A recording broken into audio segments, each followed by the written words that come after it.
Hello, bit of Monday motivation for you. Hope you're good, hope you're well, hope your weekend has gone well.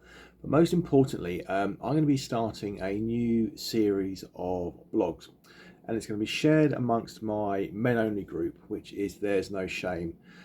So please direct people to that.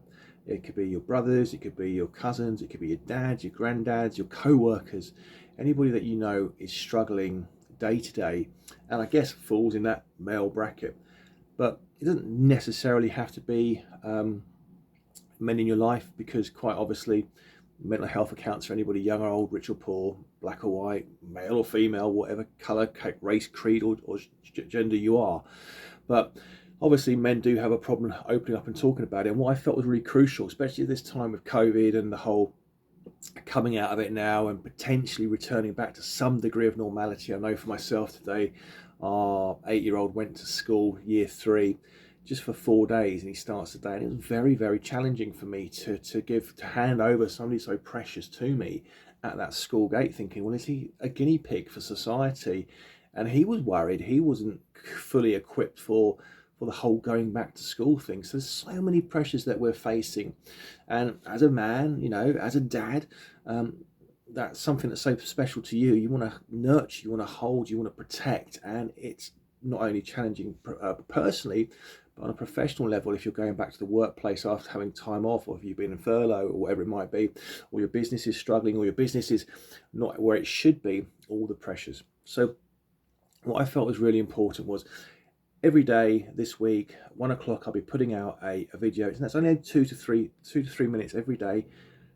Look through it, listen to it, and it'll be the 5 areas that on my journey, which is all in the book There's No Shame, I recognised in myself and I could see in myself. Because crucially, when we talk about mental health and mental health in the workplace or mental health amongst men, the whole thing about depression, anxiety, or I'm anxious or I'm depressed, it can be watered down because we use it flippantly.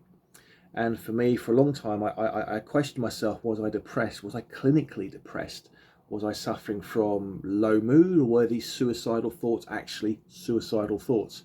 And once you get some clarity on how you're thinking, then you can address it correctly. And this is really important for people that are worried about other people in their lives, just to look out for the signs. So today I'm going to be talking about recognition. How do you recognize, or what did I see in myself, and what do clients who come my way, or when I speak, at seminars and stuff, want to see, or what to look out for, shall we say? So how do you recognize it?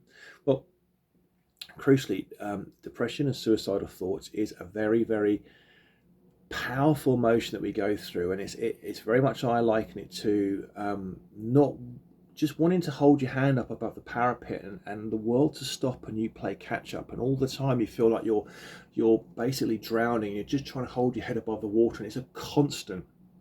It's not an hour in the day, it's not 2 hours in the day, it's constant. From the moment you get up to the moment you go to bed, to even when you're sleeping, you feel this desperation just to play catch up.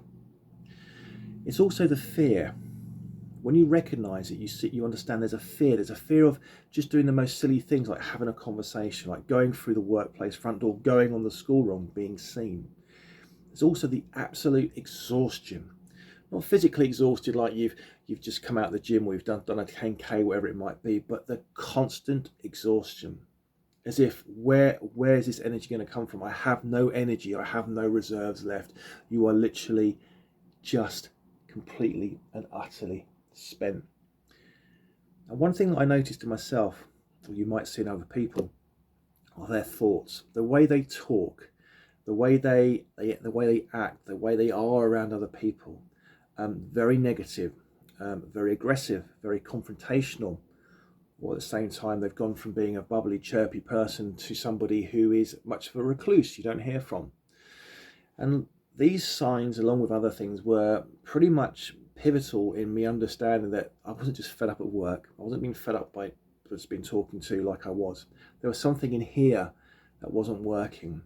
And because I hadn't recognized it enough, it just started to grow momentum. It started to gain very, very heavy on me. And that heaviness and that desperation and that frustration to understand why led to more desperation, led to more frustration, led to more tiredness, led to more fatigue, led to more fear that something wasn't right. and because I was a man, and because I was in an environment where I should be able to step up to the mark and shoulder all the burden, I didn't know how to talk about it. So, just to wrap up, these videos every day will only be 2 to 3 minutes, and they'll be based on key areas. So today we're talking about recognize. So if you've seen something in what I spoke about a couple of minutes ago about how to recognize it, or see it in your friends, your co-workers, your husbands, your sons, your nephews, whatever it might be, point them in the direction of this. Because 1 o'clock every day on There's No Shame, I will be sharing a little snippet into how I recognized my depression and how my suicidal thoughts were not ones that I should be carrying with me day to day, but crucially how I turned the corner. So I'll catch up with you tomorrow, and tomorrow we're going to be talking about the want to see improvement. So I'll see you tomorrow, 1 o'clock, and we'll be talking about how do you decide that you want to get out of this and you don't want to stay here anymore, because that is a very, very challenging area to say, I can't do this anymore. I want to see change. And we'll talk about it tomorrow. Have a great day. Stay positive, stay amazing. Thanks for your love and support. If you need the book, www.shafiqempowermentcoach.co.uk. And I look forward to giving some help tomorrow. Cheers, bye.